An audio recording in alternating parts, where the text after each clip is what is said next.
right, we recording. All right, check 1 2. Okay. All right, welcome back, y'all. It's the Los Angeles Chronicles. We on episode 18. I'm up here with Dexter Davis, aka Doc Savage, the man of bronze. OMD. The corner store podcast. My bad. So this man has, and like that's Corner Store with a K. With the Corner K. Store podcast. Yeah, thank you for being on this episode with me. We got a My pleasure. Bunch of people looking forward to this because we're going to be talking about frugality, like saving money and how to be more smarter with your money, So shoot, I need that help myself. So a bunch of people are like, man, that's right up my alley. I can't wait to hear what you're talking about. And, That's right. And so quickly, I just want to kind of introduce you. Like, you're from LA, or you from Alabama, or to be honest, my origin story is a pretty unique one.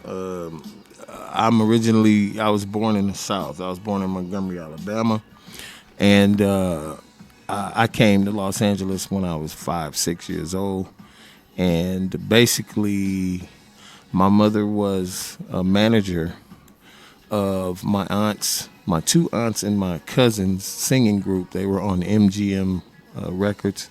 The group was called The Minutes. They were like the Supremes. And I like that, man. Yeah, go look it up. They had a hit at one time. I think they was like 25th on the charts or something like that. Billboard back in the 60s, 70s, and then.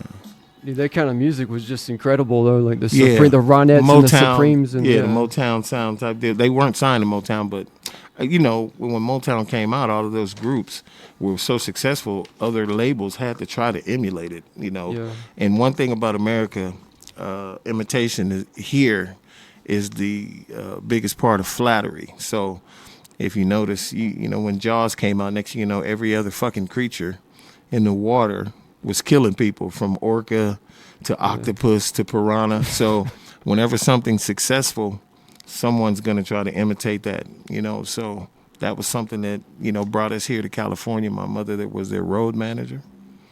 And obviously, that died out and we all went our separate ways and did different things. So I grew up here in California. Mm-hmm. So one of my mottos is I'm Southern born but West Coast raised.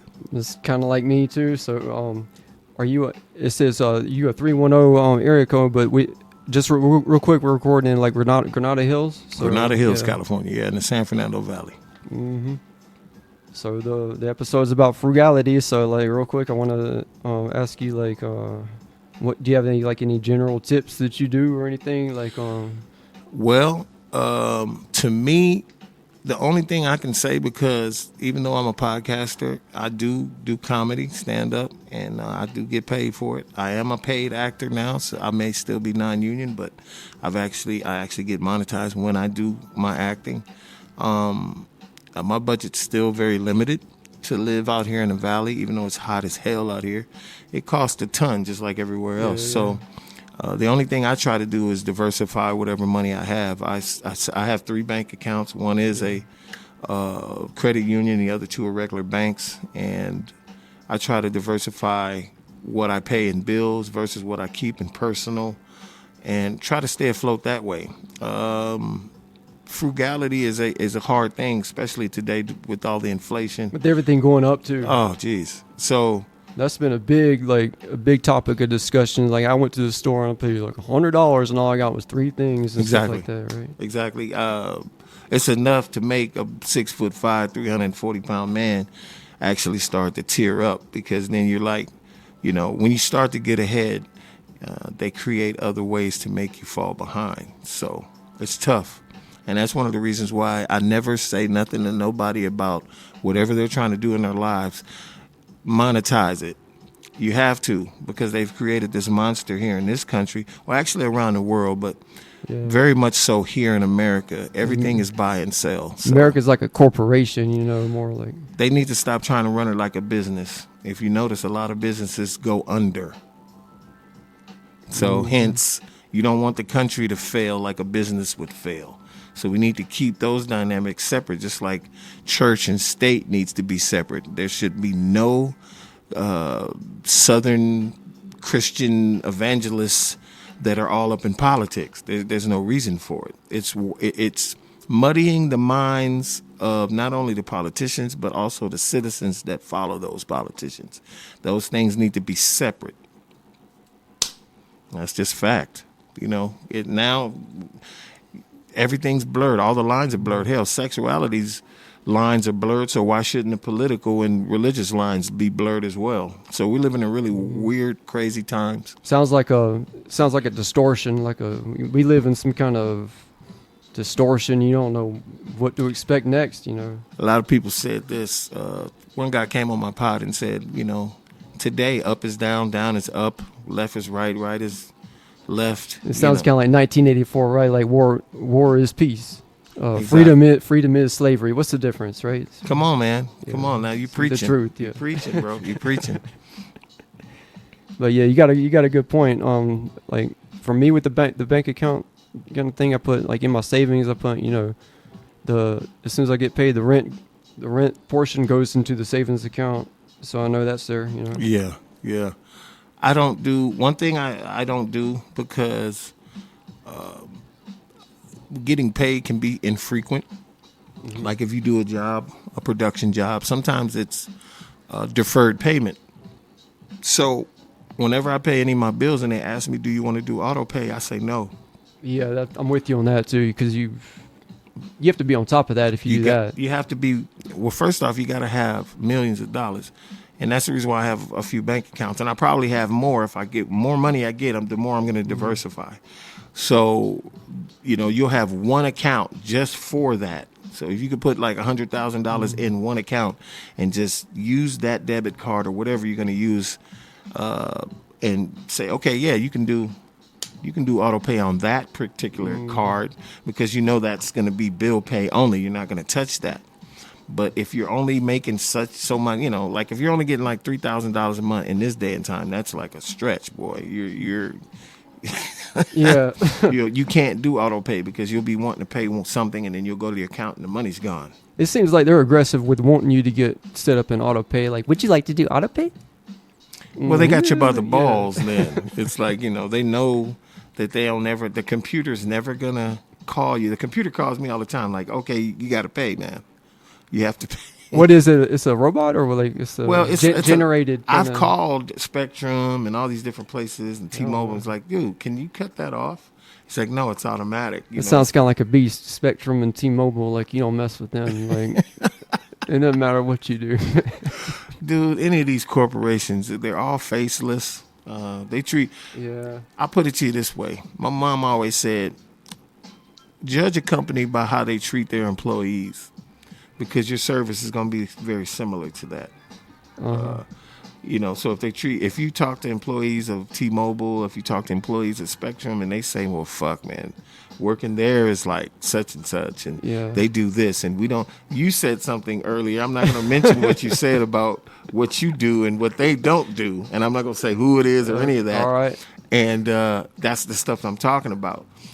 Regardless of, getting a product from said place where you work, that might be cool once it comes, you get your product. But how did it get here? How did the employee get treated that brought it to you and all that? Who's packaging this shit? And that's good that you care. You got to take into account sometimes, like, because it's kind of like the product will be tainted and you'll kind of like get that.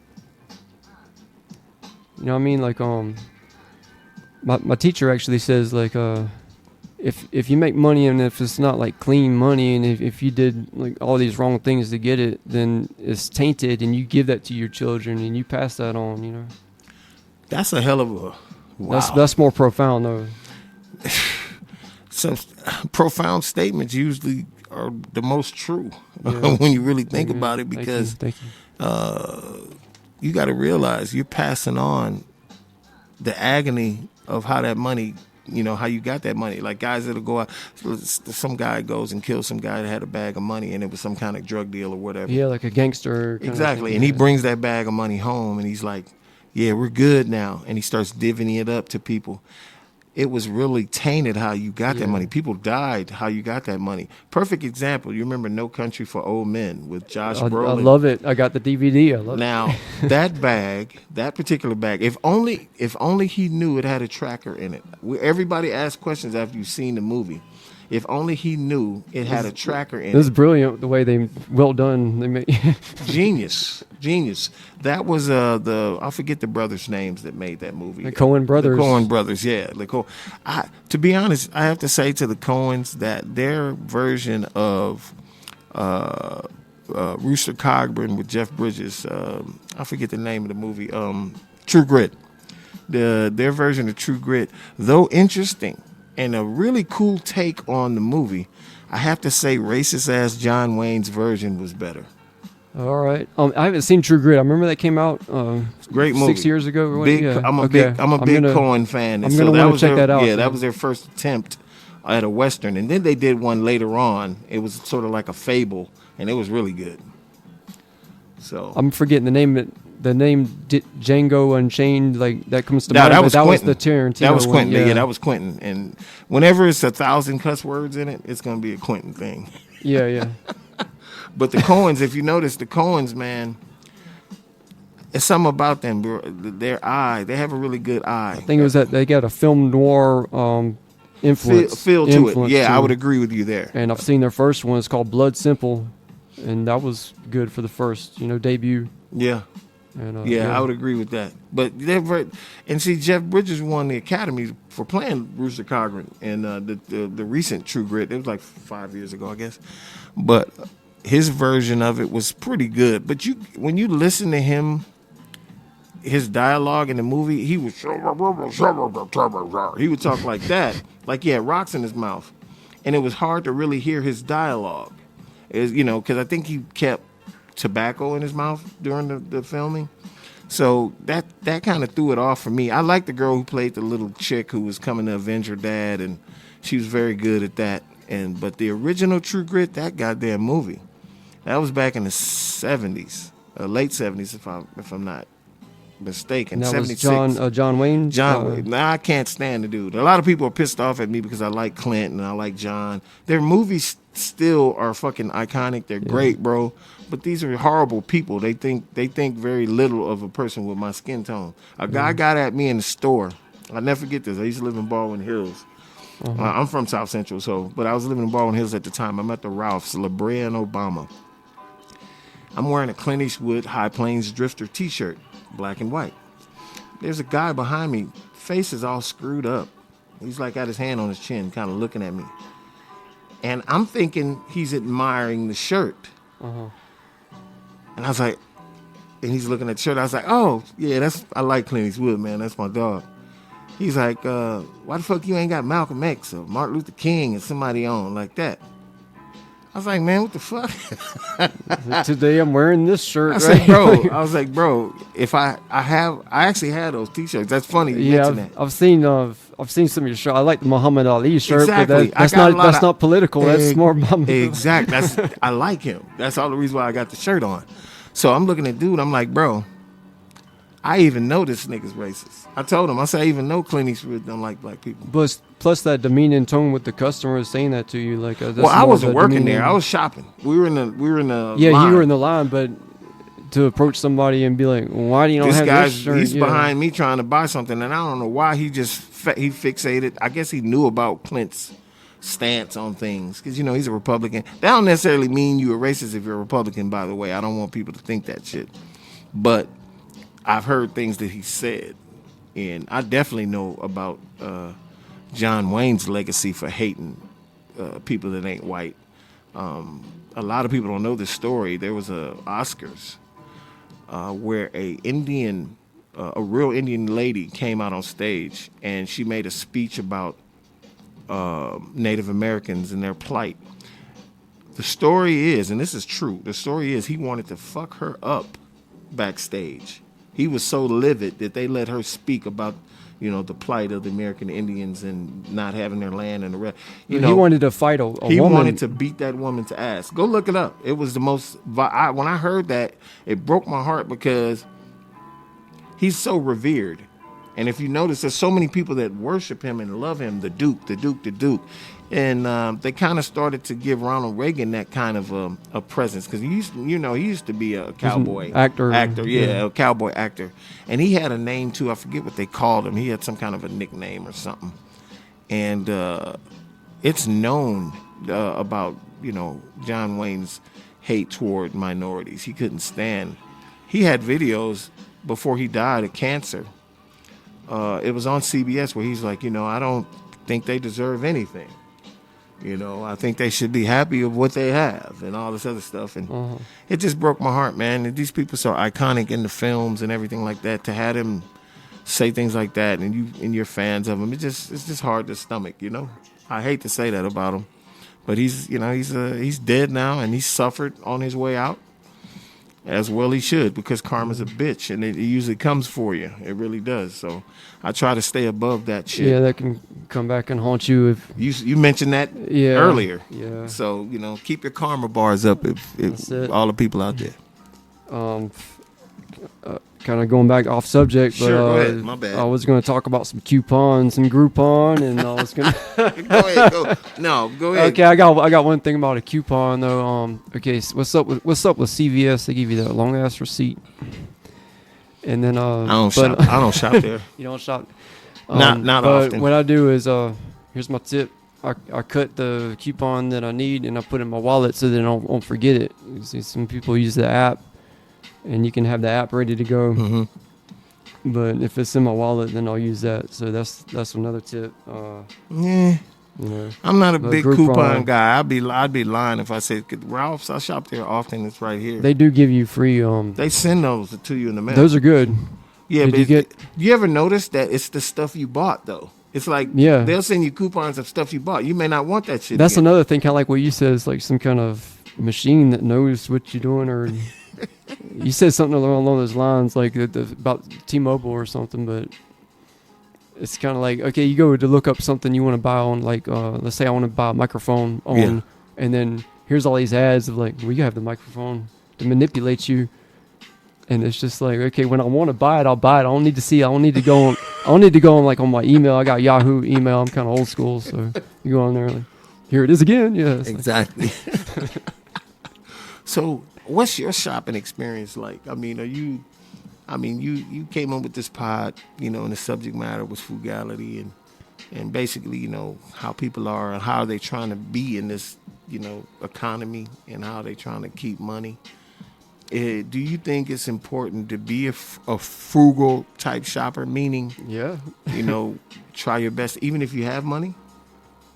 That reminds me of something my best friend said. He's like talking about rich people that shop at Whole Foods. And it's like, man, if you're rich, you wouldn't be shopping at Whole Foods. You'd be going to like Big Saver and getting like the 3 pounds for $1 again. Yeah, I mean, that's I don't just know true, if it's man. more of a status thing. Like, look at me. I'm up here with Keanu Reeves or something, or like dollar store. The $99 store just closed. And I was going to bring that. Thank you for bringing that up. I have no fucking idea why. Because one reason why was because of like high theft. That was one reason. Really? So shrink is what made them close? I heard it was a bunch of things. It had to be internal. Maybe it was like internal. It had to political thing. Let me tell you something. I know they steal in 99-cent store. I know that because I was a security guard years ago at the one in Hawthorne, right on Hawthorne Boulevard, and like 139th. The fucking theft there was incredible, but also there was so much shopping going on. And now today, you think that balanced out though, business and especially today. And the reason why I say today is because every time I would go, that motherfucker would be packed. And the people were buying their groceries there, bro, because they were selling fruits and vegetables. Yeah. So people stopped going to like Ralph's and started going there, getting their toilet paper, getting their toothpaste, everything. Ralph's is expensive. One lady said, I don't shop anywhere else. I can't afford it. I was like, damn.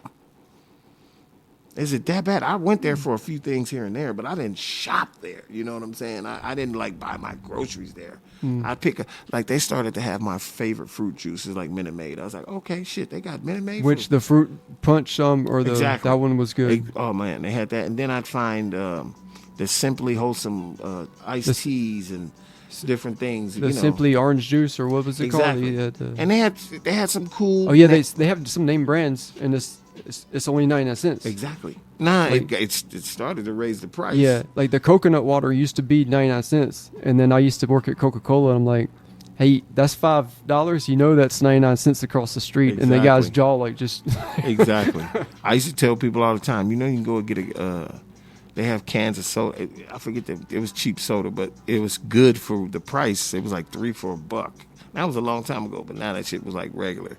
I knew they were going out of business when they had toilet paper in there, and it was $7. I was like, shit, you can get that at the Dollar General or the no, at the 99 cent store. I was like, okay. oh, you can get that at the regular fucking grocery Yeah. store. I was like, you guys are gonna close soon because if you're charging regular prices now. I don't know. Anybody listening on YouTube, leave a comment if you know more about the 99 cent store, because I want to know. Because they closed down. I was like, I like the 99 cent store. Hey, Dollar Tree's still around. The Dollar General and Dollar Tree. Dollar Tree. I don't do And Dollar then what General. I else? don't even know where that is.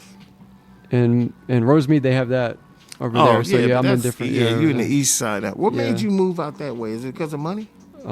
Yeah, I had an opportunity to move where my teacher is over there, and then yeah, because I lived in Burbank 12 years, went through 7 different roommates. That's a long story. So Damn. I can get out of this drama, and I was like, I'm making some sacrifices. I'm giving away my furniture to get out of here. Damn. That bad, huh? That bad, yeah. It turned into that bad long What the fuck? the path of yeah. Hey man, I've had some situations in apartments. That apartment in Baldwin Hills, bro. Baldwin. You could probably make a podcast about the apartment. Easy, easy, dude. You can make like rap albums about it. I'm tell you the truth. Honestly, right now, that apartment, and I was there. Well, shit, I was there 10 years. I was there from like 2011 till I moved out here 2 years ago, and 2.5 years ago. Oh. So that apartment alone, I could give you 10, maybe 15 episodes. Our That's episodes. good. And That's a talent there. Not everybody can do podcasts and keep it going like that. It's tough. They would choke or something. A lot of people. That's not for everybody, man. Yeah, the only reason I got into it is because I was enamored by it. And see, I'm a firm believer in God. Let me go ahead and articulate that to everybody. I am not a religious fanatic. I have no affiliations with any denomination. There's no such thing as denominations.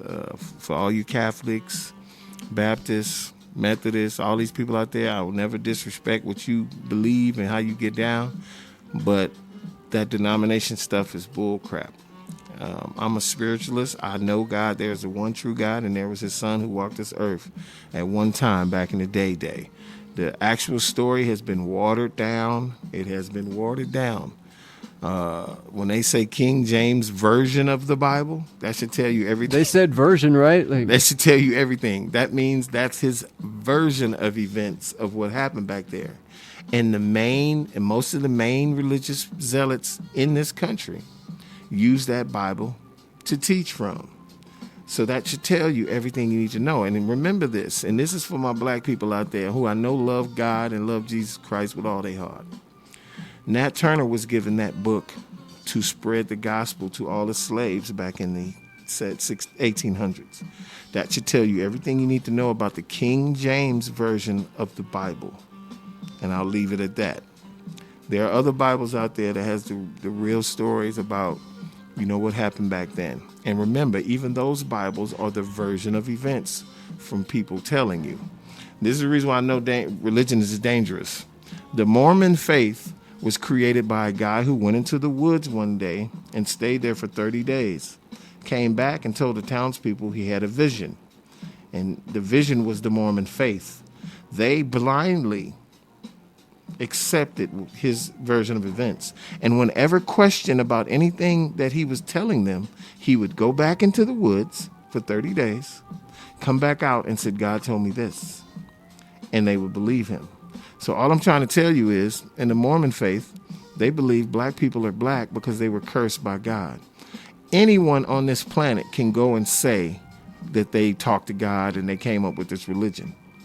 The fact that people buy it is dangerous. Jim Jones, one of the most charismatic men in the world, took 600 people into a jungle in Guyana, preaching that they would have their own town and that town would be blessed by God.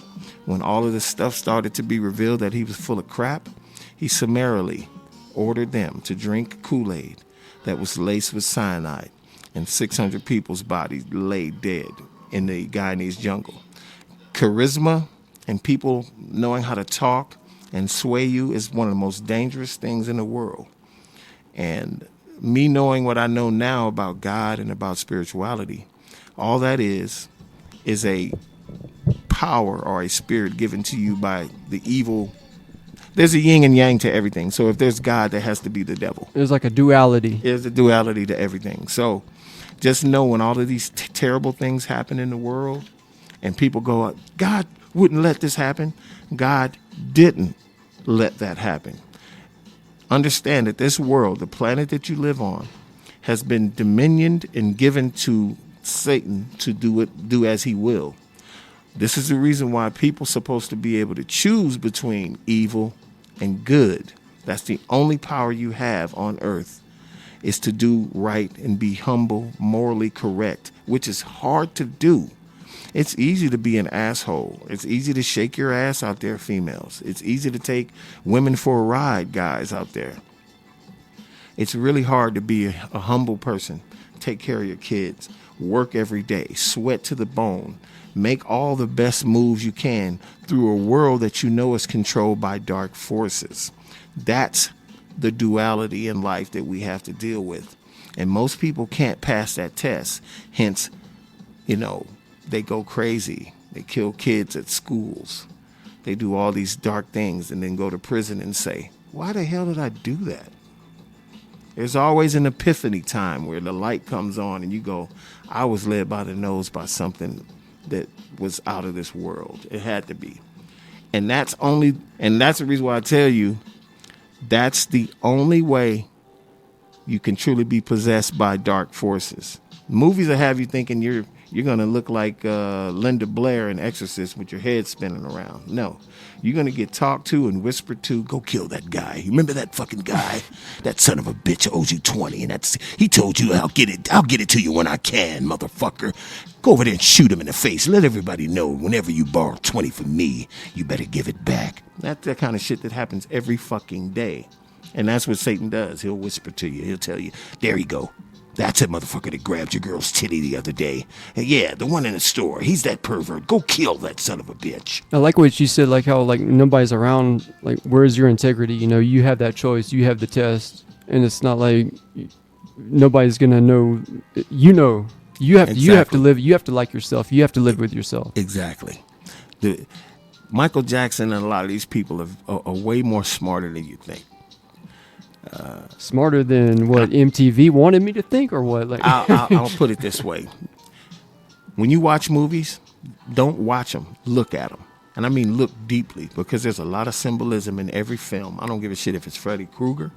I don't give a damn if it's the movie we spoke about, No Country for Old Men. Yeah, that's true. It's something in there. It's a moral fiber, There's really. Something in there that you got to take from every film. I'm telling you. I promise you, I'm not lying to you. The same thing can be said about music. Michael Jackson made a song called "The Man in the Mirror." Basically, what he's telling you, you can't keep blaming everybody for your problems. You need to look at that motherfucker in the mirror and decide what you want to do. So that was a big song, but it was deeper than what people give Way it. deeper. The same thing could be said about Billie Jean. Everybody's just dancing out there. That song was about him not having sex with a chick, and she's claiming that that's his baby. That's not my baby, bitch. I never fucked you in my life. It could be like Madonna, Papa Don't Preach. Like, that song was deeper than... It's about molestation. Yeah. And about her, God, let me tell you, Janie's Got a Gun. Nobody even know that song by Aerosmith is about her killing her father because he kept touching her. And she's run away, run because it's so much. It's fun when you're listening to it and when it comes on, but you gotta understand like underneath. There's a layer. There's a layer to it all. And ask yourself, the motivation that these artists get to make these songs is not to. It's to entertain, yes, but it's also to teach. It's also to teach, and that's the reason why they stopped African-American artists from making songs like Self-Destruction, We're All in the Same Gang, X-Clan, Poor Righteous Teachers. You'll never hear that shit again, ever. You'll hear Sexy Red, my booty hole's brown, and my coochie's pink. You're going to hear that today. because it's all about somebody's pulling this shit, these strings. Somebody at the top is pulling these strings. You will never know who it is. All these people that we see, from Trump and Biden, these are the players. These are the people that have hands up their buttholes, and somebody's controlling their mouths. You'll never see who's really running it all. If you see Jeff Bezos, if you see the Microsoft guy, if you see the black billionaire, there's a black billionaire. A lot of people don't even know about this, worth damn near $1 trillion in America. No one knows it. Do you know who is the black billionaire? Or? I know who he is, but I'd have to Google him. Yeah. I seen it. I saw it. And I freaked the fuck out. I was like, damn. There's one of the executives for Black Bar is a black man. That man's worth $10 billion. Yeah, there's billionaires. They're not. You don't know the name. I mean, I used to get the Los Angeles Times. Why is that? You know every fucking football player's contract. You know every basketball player's contract. You know how much they don't want you to know. There you go. Because the more you know, like Warren Buffett. The reason why we know Warren Buffett is because Warren Buffett don't give a shit. He might be involved in some things that might, be detrimental to Americans or to people in general. But he's, nobody's going to look at him like he's doing anything. The people that he's doing it legally. The people that Warren Buffett knows that you don't know that are billionaires, those are the ones you need to worry about. Those are the ones that are stone cutters. Those are the ones that are skulls, one of the oldest Ivy League off-campus groups, in history. That fucking skulls go back to the 1700s. God damn. That's it. And it's just like the Masons. Same thing. Mm-hmm. The Shriners. Same thing. I'm telling you, there's somebody out there. Scientology is one of the most... I'm sorry. If you Scientologists show up at my door, you're going to catch a couple of hot pellets, so don't do it when you hear what I say. Weirdest cultist religion ever. Davis Miscavige. Yeah, I said your name. David Miscavige. And who's that? He's the leader of the Scientology church. So it's not Tom Cruise is the face, right? Oh, he's the famous David Miscavige made him a grand poobah, so to speak. And they use his notoriety and his fame and his films to push their narrative. And it's a creepy-ass organization. They have hundreds and hundreds of millions of dollars of properties all over America that are abandoned. It's too much, man. Yeah, I know. I'm freaking you out, man. Much. Sorry, bro. No, I mean, what I'm trying to say is they have too much. It's too crazy, dude. If you sit there and analyze, like, they could feed everybody in America, and if you think of it like in that, 10 minutes. Just imagine this. There's roughly 480 million people in the United States. Go ahead and add 100 million for the people that really have 480 million in America. I thought it was the population is 310 million. It's I could be wrong. 480 million. And add another 100. Listen to me. Yeah, okay. I like demographic stuff. I'm into that. So. The census is the most inaccurate thing in the world. There's no way they can count everybody. Not everybody has an address. Not everybody. Yeah, like you got a homeless. You got people like living. You don't even know. I know a homeless guy. He don't remember his fucking social security number. I know a homeless guy that does not remember his social security number. I know the guy. I said, yo, what's your social? He's like, you got your, I don't have my card. I had my card a long time. I'm like, so you don't know the number? He's like, nah. I was like, damn. So there are people that are not counted out there. Believe me. Yeah. So and a lot of people. There's 10 people living in. Speaking of like the what's the word? People live in 10 people in one apartment. So that happens a lot in LA. Lot. And you think you're gonna count them? What about squatters? Yeah. What about people that had just started living in Victorville? When I took the train to Victorville, the Amtrak, there are people living in the middle of the desert. I saw clothes hanging on fucking bushes. And I don't know how they do that. I don't know how they do it either. The fact of the matter is that they're out there.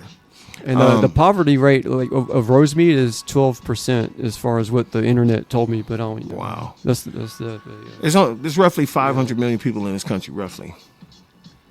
You so mean to tell me what you're saying is they just sent that amount of money to Ukraine? They could give everybody in the United States $1 million. How come we haven't had like one of those stimulus checks and it's been quite a spell? Why would you give somebody $1,200, man? That's like go park my car, basically. It's more like the philosophy is if I can get away with it, why not? Imagine the psychological ramifications of giving $5,000 to us. everybody would think that number. We're going to want it again, right? Exactly. But the fact is, if you gave that amount to everybody, they're giving 5,000. Yeah. Oh my God, they're giving 5,000. They would love the government then. They would love until the 5's gone, obviously, and you're back to where you were. Then, yeah, in a couple months you're back to like. If you gave $1 million, well, first off, if you do get counted, you have your social, everything. They know, they've seen you've had taxes, and you get the $1 million. If the government doesn't realize this, you could probably kill 2 or 3 birds with one stone, government. You give that $1 million away, you already know you don't want to give it to people. There's going to be some people that's going to take it, invest it, make millions, and become a millionaire, which y'all don't want.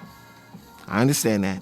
But ask yourself, government, United States government, how much the percentage of the 500 million people are going to really do that actually get to a point where they get so rich they live in a gated community where you are? The chances are going to be very slim. But the chances of you giving $1 million to people and they go nuts and party that shit away and maybe even drug themselves to death or drink themselves to death is really good. So in hindsight, you probably should do it because that's what you want to do to American citizens anyway. That reminds me of something that's like, when you know how people like they love to spend money, so they're just going to put the money back into the economy for the most in people in general, and then there's going to be a small percentage that are going to invest that wisely and do that. Thank you. You're not losing anything giving the money away. If you did that, it's a win-win, right? Like, it's going to be a win-win. The economy will explode if they gave the money to citizens versus giving it back to corporations. They know that though. It's a plan, bro. Yeah. Most people are going to change their lives with that money. So take yourself. You're an individual. You got a girlfriend, wife, kids, what? No, I'm single, and one of the reasons is because I don't have. What could $1 million do for you? I know for a fact you're going to go buy a set condo. Yourself up and you're going to get a condo. Yeah. You can buy a condo in Rosemead for $300,000 right now. Yeah, you could do something like that. Right now. And then you can be set for life if you plan it like strategically. Yeah. Right, exactly. And the government knows that. But the problem is the government doesn't realize they understand how stupid some Americans are and some of the citizens are. That's hence why they follow certain politicians. So you got to realize when you get that $1 million, these people are going to fuck the money up. They're going to fuck it up. It's a fact. So I don't know why the government's doing this for a reason. It's a psychological warfare type tactic to keep you going, damn it, how am I going to pay? How am I going to pay? How am I going to pay? They got people on videos. This one lady was crying. She's a nurse. I make $100,000 a year. My husband makes $175,000, and we can't make it. We can't. No, she was bawling. Yeah, he's good at these voices, man. We can't make it. We can't make it. Oh my God, I just don't know. I really have 2 cars. He was really going crazy. So I'm thinking to myself, damn, you got $275,000 a year between the two of you, no kids, and y'all struggling? Yeah, what's your excuse for that? Like, I don't get it. You living too elaborate. You must have went and bought a $10 million house for no fucking reason. Now your house note's $7,500 a month and shit. You fucking kind of idiotic shit is that? Some people are crazy though. Like I'm gonna bring this up. Like you ever seen that show Extreme Cheapskates? No, I actually haven't. It's interesting. Like not saying anybody should do this, but they actually go dumpster diving, and it's people that they're kind of have like money. It's middle class people. Wow. That would go to Gelson's or Whole Foods, a nice upper class store, and dig through the, like whatever they threw away that day, and then I think that's too much. But wow. I think like frugality is different from extreme cheapskate and stuff like that. You know? Well, I think there's extremes on every level. There's extremes. They got hoarders. Yeah, I think hoarding is unhealthy. It's all right to have a good collection, whatever, and keep it real, but yeah, well, you have a balance. Why is this one lady got like 200 million McCall magazines all in her house? I'm like, damn, lady, you don't like McCalls that much. I'd say that's unhealthy that's habit. That's it's probably like a mental, it's probably a mental illness. Exactly. Kind of thing. Exactly. She couldn't help. I organized them. She was sitting there talking, and you could kind of see that. What's it called again, real quick? It was hoarders. No, the specific thing that you said. McCall's magazine. You know that's like a woman's magazine. Oh, okay, like And she must have had 10 million. But I love this magazine. And I have them all filed here, and there's a stack here that's all fashion, and I'm like, that why? So she just wanted something to do. Okay. Yeah, a lot of these people don't work, so it's like if you got time to go to the grocery store and actually have, like I mentioned, coupons before, if you have time to go through the sales paper and everything and the shop around that, like, okay, this is on sale, so I'm gonna eat this week. That was one guy. So his name was Jeff Yeager, and he wrote a book called the Cheapskates, the Roadmap to Riches. Right. And he was talking about the crock pot, and he'd have this sit there for 8 hours all day, and you could save money doing that. And he was talking about mixing up the baking soda and vinegar, making explosions around the house to clean your house. What you know what I the mean? hell? Yeah. So, and then he would actually argue with the supermarket manager about buying the Cornish hen. He's like, "Oh, come on! You can't get this for like $6 instead of like $12." You know? So I wanted to bring that. 'Cause I read his book. His book helped me. That I'm just dude saying. is funny as hell. Yeah. So, are you frugal as hell because of him now? It's That he was one of my inspirations for frugal. So like we mentioned, like kind of this setup we got right now. Like I got this microphone. I paid like $32 for it off of eBay. Smart. So I wanted to say, like, buying used stuff off of eBay is actually, you can save money. Like I even buy I go to used, Facebook used. Marketplace. Okay, so tell me about the Facebook Marketplace. Facebook Marketplace is probably one of the. Hold on a second. My hat is fucking hot in this fucking hat. Hold on a second. Facebook Marketplace is a real good place to buy stuff.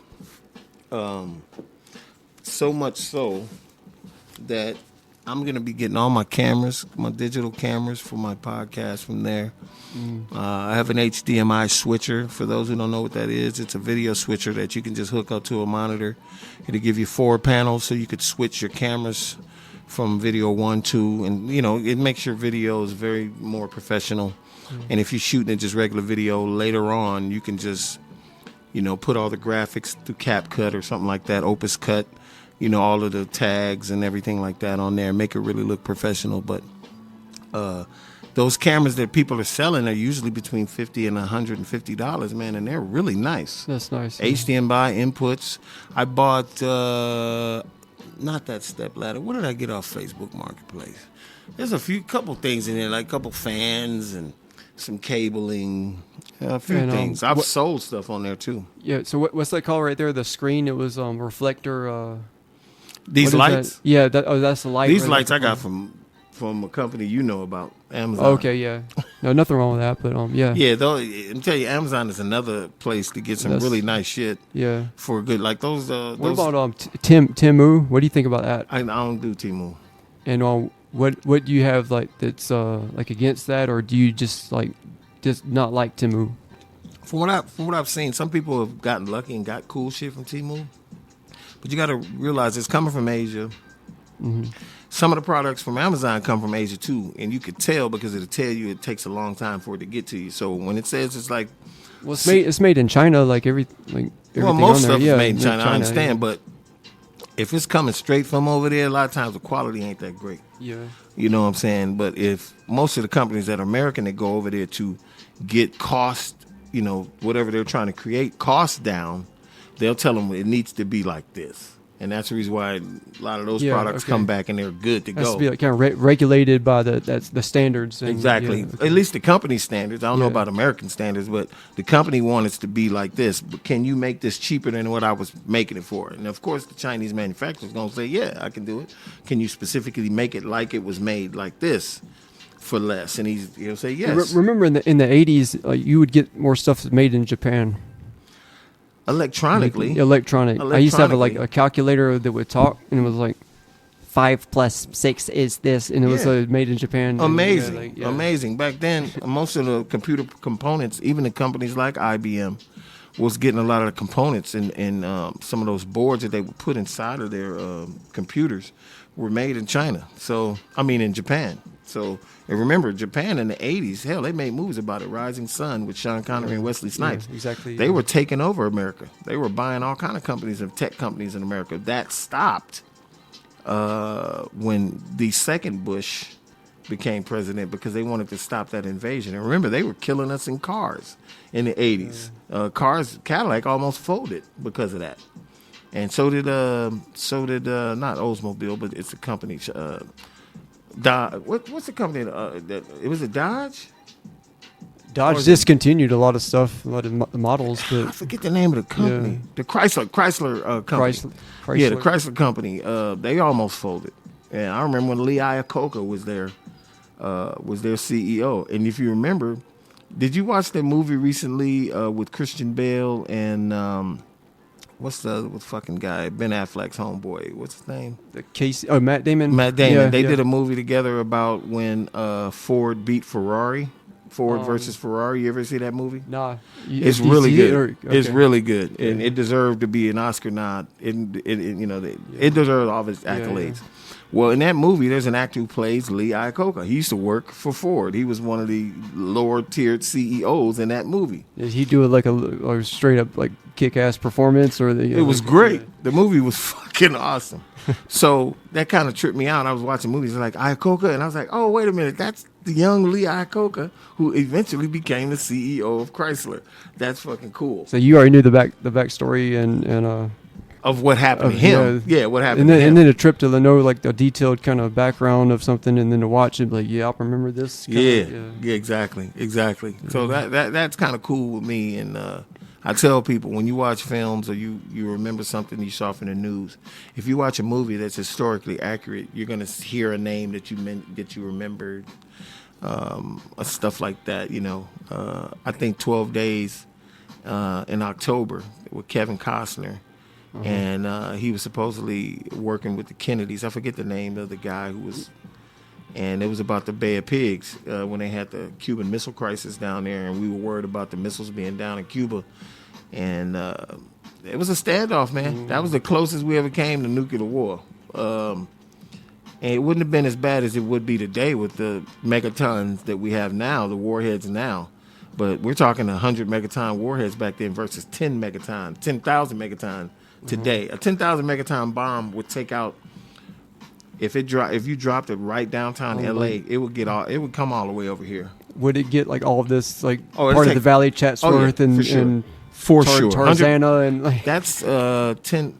Well, they got 100 megatons now, 100,000 megatons now, which is like 100 million TNT sticks or some shit like that. It's fucking crazy, man. It's fucking crazy. It would light this shit up. First off, you're gonna see the bright light, and then they said the explosion, like a white light. They said the explosion sound could bust your eardrums. What would be the sound like when it's right about to happen? Like it'd be no sound. It'd just be white.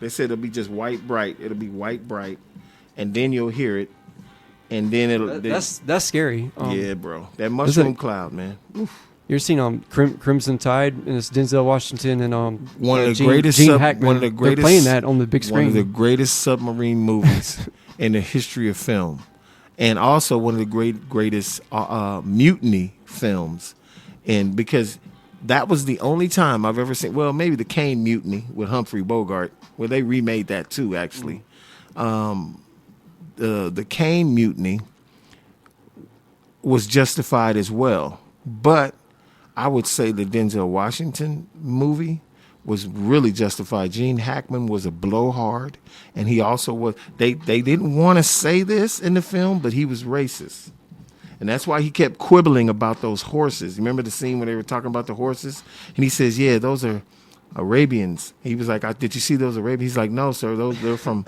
They quibbled. Him and Ben Denzel quibbled about where the horses were from. And it was, you could tell that was a thing about race more than it was about them disagreeing of what type of horses those were. And I think Hackman had said they were some other country. And he was like, no, sir, they were some kind of Spanish. There's a fucking horse over in Europe that was brought to America. That reminds me of what we said earlier, of like an underlying racist thing, or exactly. It could have been something that they wanted to bring pissed out. Him. It pissed Hackman off that this young black lieutenant or captain. It's a threat, was a fucking smart dude. Yeah. He was smart. You know what I'm saying? And that's the reason why when the message came over saying that they should fire, he was like, "Sir, we need to wait because the antenna got broke and they couldn't receive the message to know whether to really do it, if it was a training exercise or if it was real." And Hackman's like, "No, we're going to fire. Fuck all that. They could have started World War III." And he was like, "Sir, we need to find out if this is authentic." And that's what this movie was all about. But they kind of set it up to where there was this tension between this white admiral from the old white Navy, you know, and this young up and coming CO. It was right beneath him. He was the second in command. Oh, he was right. He was right the second in command. Actually, he was next in line to get his own boat. He's good at playing those authority roles. You know, like I swear you to got God. Malcolm X, American Gangster. What about a lot of it, Training Day. And then, the when he played the psychologist in that one movie about was it Tom Hanks? When he was in something with him? was he with something? The Philadelphia, was he in that? Oh, the streets of the yeah. that was different. When he played that attorney, though, let me say he should have won an Oscar for that role. Uh-huh. He didn't even get nominated, and it's just a travesty. Certain roles. Well, I have a problem with Halle Berry winning for Monsters Ball, and I have a huge problem with Denzel Washington winning for Training Day. I didn't think Training Day, like, he was better. That performance wasn't worthy of an Oscar. It was fucking excellent. The King Kong, the fact that he was playing a dirty black cop, and there was all this negativity in that movie, leads me to believe that they wanted to celebrate him for that, versus the Hurricane, which had everyone in that fucking theater when I watched it in tears. I seen this shit. I was bawling, and I looked around, everybody in that theater, and it was packed. It was stone quiet, but all you could hear was, you could hear people crying. It was the most amazing thing. You could feel it. Dude, that fuck them. There's two movies I can't watch. Well, there's several, but there's two movies when I watch, I'm gonna cry. I don't give a fuck. And whoever don't like it, call me whatever you want. But this shit means something to me because these people trigger something. They portrayed these characters like they was for real, bro. One is, and I don't even like dude, Will Smith in The Pursuit of Happiness. If you watch that movie and you don't cry, there's something wrong with you. I'm gonna just say it. And if you don't watch The Hurricane and you don't cry, when that man was in that fucking jail cell and he was at the thing on the phone talking to the attorney, and they was like, man, look, this is your third appeal. And if you lose this one, you're probably going to be up here in the rest of your life. I would say don't do it and da-da-da. He's like, man, he told him this is all I got. And the way he just threw his two fingers up and he was bawling and just turned away and walked away. I can't watch that scene because being in I've been incarcerated. I've never been in prison, but I've been in jail. And to be in there, it's just a whole nother fucking world, man. It's a whole nother world. If you're gonna be in prison for a long amount of time, it's an adjustment, bro. You could die at any time in there, horribly. You know what I'm saying? People take cake and cupcakes they're bartering moon pies in there. Motherfuckers stack up 600 moon pies and use them as currency. What the fuck? That's all you got to look forward to that day sometimes, right? Come on, man. Who wants to live like that? Who want to be right side of the wall convict? They telling you can't walk on the left side of a fucking hallway? Grown ass man telling you that shit. And you want to go out and do crime, and that's where you want to go. The thing that kills me about people like Joe Pesci in Casino, when he told that banker, he said, I want my money. He said, it really doesn't work like that. I mean, it's invested. He says, let me tell you something about me, man. I don't think you understand. He's talking to the banker. He said, I don't give a fuck, man. He says, look, man, tomorrow morning I'm going to get up. I'm going to make some breakfast for my kid. I'm going to put on my suit. And I'm going to head on down to the bank. Walk over to the bank. bank. And I'm going to walk over to the office, and I'm going to ask you where my money is. And when you don't produce it, I'm going to fucking crack your fucking head wide open. And guess what? They're going to arrest me. And you're going to go to the hospital. And right about the time you get out of your coma, I'm going to be getting out. And guess what? I'm going to walk right in that bank and I'm going to fucking crack you again. You know why? Because I don't give a fuck. I'm not afraid of jail. This is my business. This is what I do. Anybody that's like that and they know what to expect going to prison, don't fuck with them. Because prison is hell. And if you are willing to do this dirt in the street in order to make your money and you're not as scared of going to jail or even getting killed, that's somebody you don't want to fuck with. Period. What's some more questions you want to ask? Joe Pesci, I'm going to the bank, walk in and see you, and if you don't have my money from me, then I'm going to crack. I love that film. I love Scorsese. I heard. Great. I heard Casino. That was a good depiction of Las Vegas. Actually, Yeah, it was all what it was. fictitious, but Yeah. back in the day, yeah. But everybody don't realize Bugsy I mean, Siegel. the vibe in Las Vegas. Bugsy like, Siegel had the first casino on the Strip. There was no Strip until the Flamingo was built. There it is. That was the first Las Vegas Boulevard right there. Flamingo Hotel, Bugsy Siegel. And that place used to be packed. And before you know it, other mobsters from New York, Chicago, and Philadelphia start pouring money in there to build these hotels. Do you like Las Vegas? Or?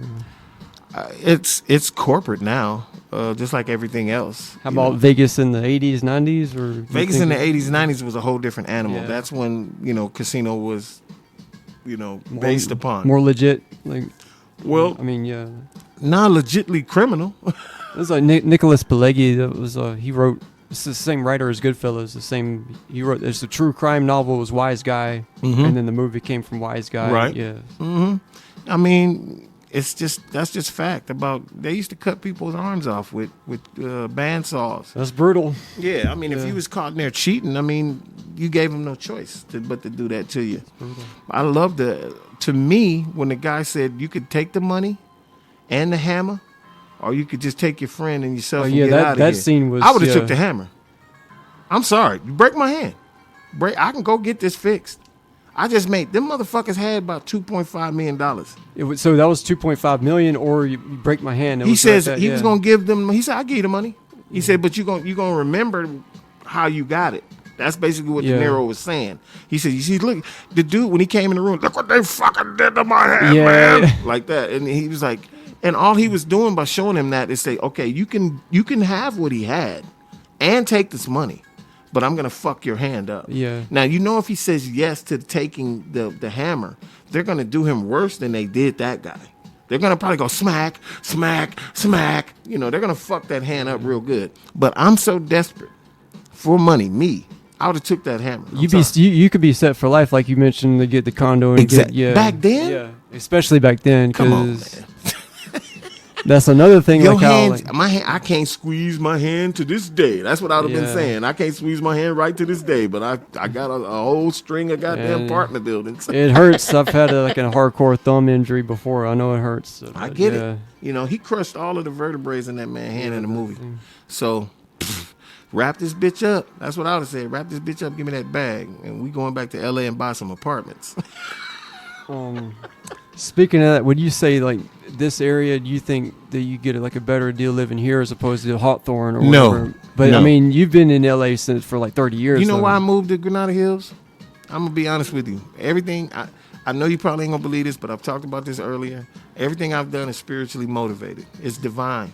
And that's even better though, because you're here for a reason. If you were guided, I give God all his due for getting me wherever I've ended up since when I gave myself truly over to him. I cuss, I do all these things, and I give all that up to God. I'll be like, take this stuff away from me, whatever.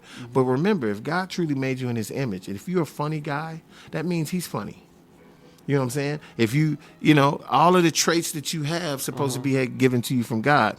So everything I've ever asked for, I wanted peace and quiet. I didn't want to live like I was living in Baldwin Hills. Nice apartment and everything, but it's the people around there who have felt defeated.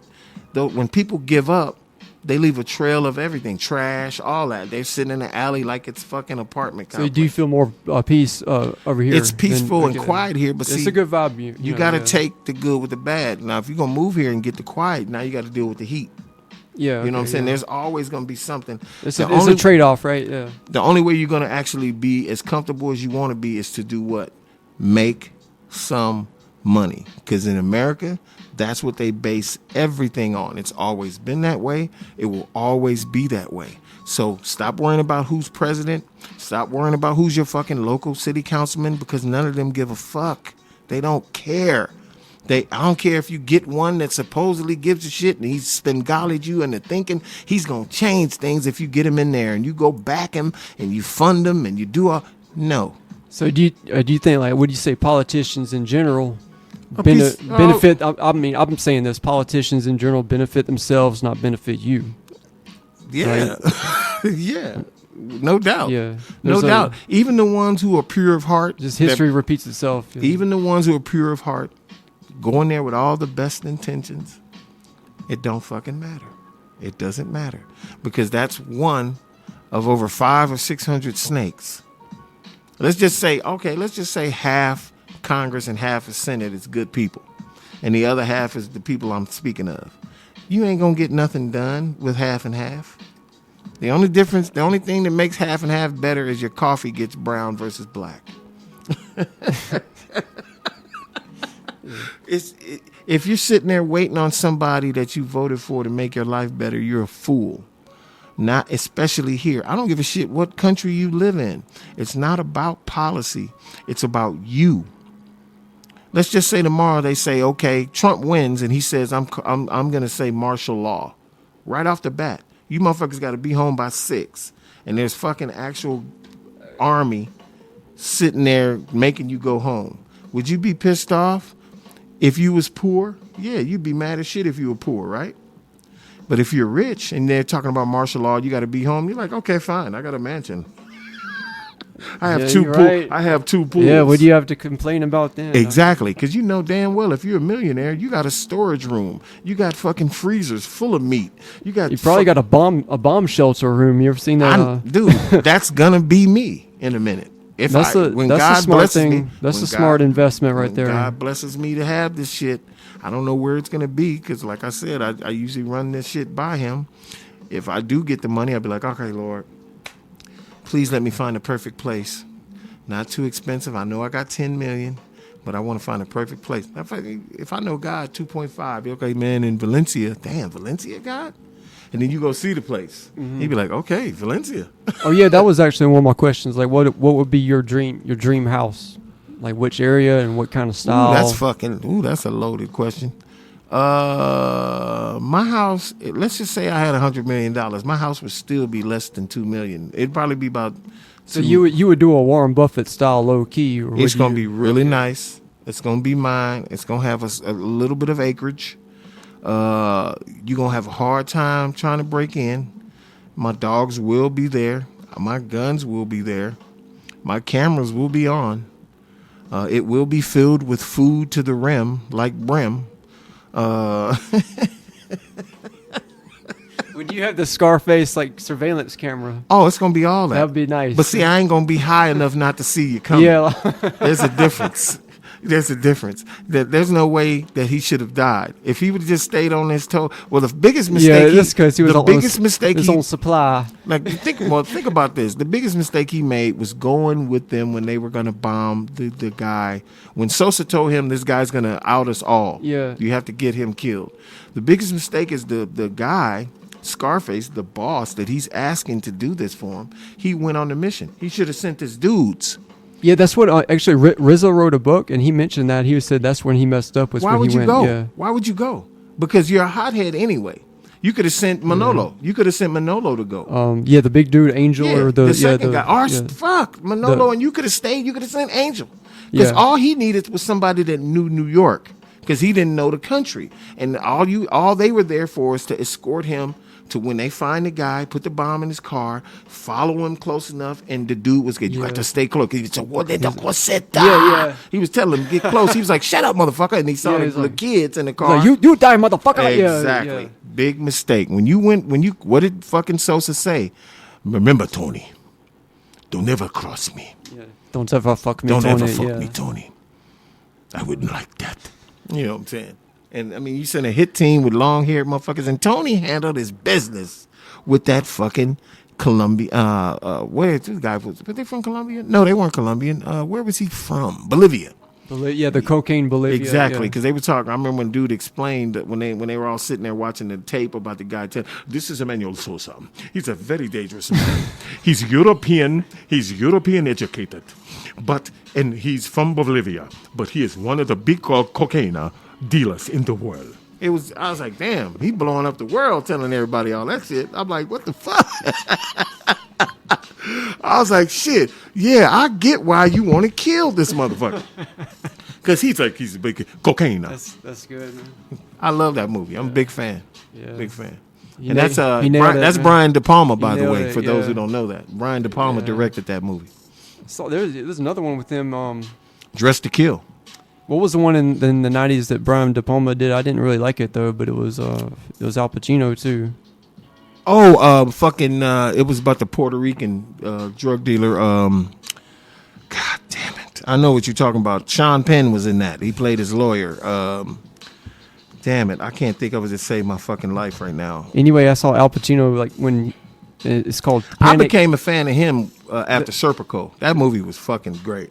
The Panic in Needle Park. It's before he made it big. He's a heroin addict. I just watched that. That's a good film too. That's underrated. Yeah, it's a lot of underrated. Even films if Al Pacino wasn't in it, like that was still a pretty good movie. Yeah, I think a lot of people. I'm a big Taxi Driver fan. De Niro. Fan. De Niro was in Taxi Driver. That was a great ass movie. And it never gets old though. Yeah, it's kind of overrated something about though. It, man. It's a lot of other things. It's like it's like American, like a best movie of all time and all that shit. But it's just, in my opinion, you looking at me scene is iconic. Before he cut the mohawk in his hair, and you looking at me. You looking at me? I was like, fuck. You talking to me? You talking to me? Who the fuck you talking to? That's a hell of a scene right there. You know about that scene, right? That wasn't even supposed to be. That was in improv. Sometimes you shoot some shit in editing. I think God wanted to exactly. And he was like, you know what? I like this. Put this in the movie. You add it to the film, and it becomes the thing that makes the films really. Isn't iconic. that weird? Like that held up. It was gonna be cut. No, it was gonna be cut out. Exactly. That is just crazy. That's weird. Another filmmaker that I really dig. Was the one Benicio del Toro was in it, Don Cheadle, Michael Douglas. God, it's fucked up that we're on movies now. The name escapes. You know what I'm saying? The name escapes. It's one of the greatest films. Where it was a follow you film. It was almost like grainy video. Oh, you mean when they follow the cast around? Right, and you feel like I love those. Oh man, that shit was. They did one on crazy. Slacker, Dazed and Confused. Before he made that, he did another a cult, whatever, and followed a bunch of stoners around. Exactly, bro. Good, but these were all real. It was actor based, and it was basically about the how drugs are in America. See, Mike Douglas was playing the drug czar for the U.S., saying that he was going to make sure that he got drugs out of the United States. Hell, he couldn't even keep it out of his own fucking family. His daughter was on crack in the movie. Benicio del Toro played a Mexican cop that ended up basically the director was trying to show you all the different angles of how the drug trade works, from Mexico to L.A. to Washington, D.C. But you forgot the name or the... I can't fucking think of it, man. I should Google it right now. Let me Google it. Yeah, because... So from Mexico to Washington, D.C. to L.A. and then... I'm going to Google it. I got you. Don't worry. A film starring Michael Douglas, Don Cheadle about the drug trade in America. Traffic. I knew it was because I want to check some of these out. It's Traffic, 2000. It was made in 2000. The director, I want to know that name because I'm a big fan of his and I feel like an idiot. Like the style of directing is nice too. Yeah, he's fucking dope. But anyway, I'll just tell you what it says. Traffic is a 2000 American crime drama that explores the drug trade in the United States from multiple perspectives, just like I said, including users, law enforcement, politicians, and the traffickers themselves. The film stars Michael Douglas as Robert Wakefield, the United States new drug czar, who discovers his teenage daughter is an addict to drugs. Don Cheadle plays Montel Gordon in the film, which also stars Benicio del Toro. Montel Gordon? Yeah. Not Montel Jordan. No, This is how we do it. Benicio del Toro is also in it, Catherine Zeta-Jones, and Clifton Collins Jr. And also the little Spanish ugly dude. It's like he's got a real fucked up face. He's a character actor. He's been in everything. He's even been. He's got that distinct kind of look. He's got a look. When you see him, like you Steve know. Buscemi, you know who Steve Buscemi. Come on, man. You can't. You know what I'm saying? Exactly. That's my man. Exactly. I'm a big Steve Buscemi fan. Boardwalk Empire is one of the greatest TV shows of all time. Yeah. HBO. I think Scorsese directed an episode of that too. Probably, but I'll say this. Some of HBO's original programming has been some of the most iconic television in the history of TV, from The Wire to Oz, Boardwalk Empire, from fucking the Dragon shit that's on now. Have you seen Steve Buscemi? He wrote and directed a film called Trees Lounge, and Samuel L. Jackson's in it, and who's in it?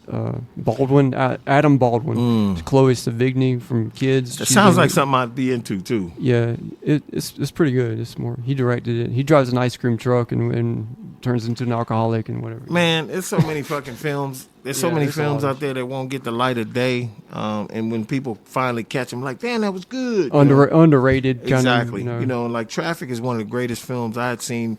Steven Soderbergh. And That's who directed it? I knew who was gonna pop in Steven my Soderbergh. head. Steven Soderbergh. Okay, he's underrated because I never heard anybody talk about it. So is Richard Donner. Richard Donner's the director of Silence of the Lambs. Beast. Fucking monster. He does a lot of first person shit.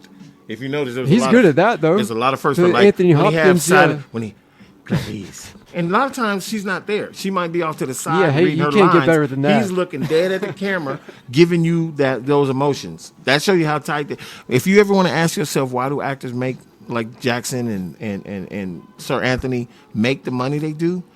Go watch a movie and realize that you've forgotten that he's Sam Jackson, and now he's really that. Because I'm gonna tell you, when he played Julius in Foxy Brown, that wasn't Sam Jackson. That was Julius. As far as I'm concerned. Now, Julius was actually in Pulp Fiction. I forget what the fuck his name was in Foxy Brown, but I love that guy too. The Tarantino, Foxy Brown. Yeah, he did that too. Yeah. He did that too. Yeah, he did all the movies that shit. Sam With Pam Grier and yeah, iconic. she's a legend. That fucking movie was it's really underrated. Well, it got nominated for Academy though. He got nominated for Academy. So, I got one more question for you. Ready? Your dream car? What would you have? Your dream car? something real fucking simple. I got a Mitsubishi Outlander now.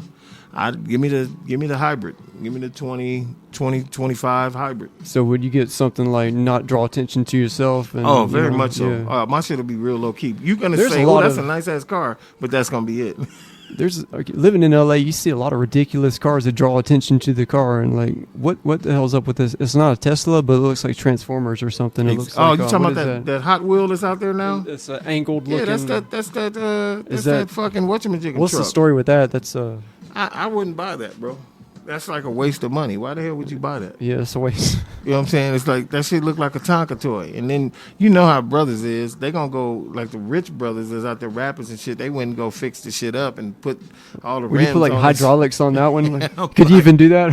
Nah, I don't know if you could or not, but that Oh, Cybertruck will not be something I'll be buying. They have some other Yeah. electronic vehicles, futuristic looking, that are about to be coming on the market real soon. Do they look similar to that? Them motherfuckers is nice. They're gonna be killing. Tesla. I'm gonna tell you right now. He better be glad he's out now, and he's got his stuff out So in the it's market. his time now to- He's about to be out of here. He's about to be that particular. SpaceX is going to be the thing that makes him the most money and whatever his other investments are.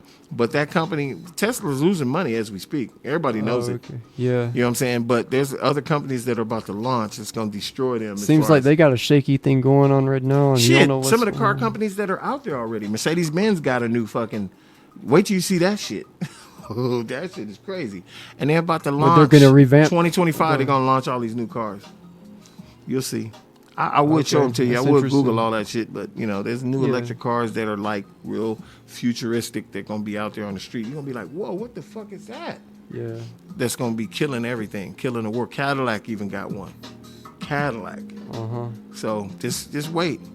Just wait. Ooh, I turned that shit up. All didn't I? right.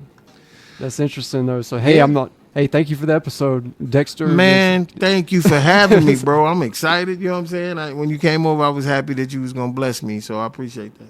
Nice, man. Yeah, I mean, it's just people are looking forward to it, and I like how you keep it real. I like how I like the voices you do and everything. That was interesting. I mean, we kind of touched on different subjects. We went into this and that, and you went into like Every damn some thing. Some of your experience. I mean, it's all about sharing your experiences, Right. and hopefully, I think some of you I didn't want want to depress. I didn't want to depress nobody. No, I think people can relate to like what you said Yeah. on different levels. I You used to never be know. homeless, man. You know, I used to be homeless. So thank God I'm where I'm at, man. I drive a really decent car. It's paid for. My bills is paid. My lights is on. I have food in the refrigerator. I couldn't be happier. I wish I had more money, but you know, to be blessed and to be alive, to say I woke up this morning to be able to do this pod is a blessing enough. That's a blessing, man. All right, y'all. So y'all heard Dexter Davis, aka the man of bronze. You heard Can I give my tech? Actually, I need you to give your shout outs right now. I'm gonna give you the microphone. Let me get a shout out to my son, Brandon, my daughter, Claudia, my other daughter, Maya Drew, to their moms, my girlfriend, Sonia Ingersoll. Shout out to Real Quick Podcast. And shout out to the 805. Shout out to the 310-213-818 and Corner Store Podcast. This your boy, OMD, which stands for Old Man Dex, a.k.a. Doc Savage, the man of bronze, Dexter Davis. Okay, I'm going to put the link in the description of Corner Store Podcast, and then you can check out his stuff, subscribe to his podcast too. So Thank you. You guys heard Dexter Davis, the man of bronze. You heard some of his story in Los Angeles Chronicles, coming from LA, decades of experience. Let's go. And thanks for listening to the episode. Peace out. Have a good one, you guys.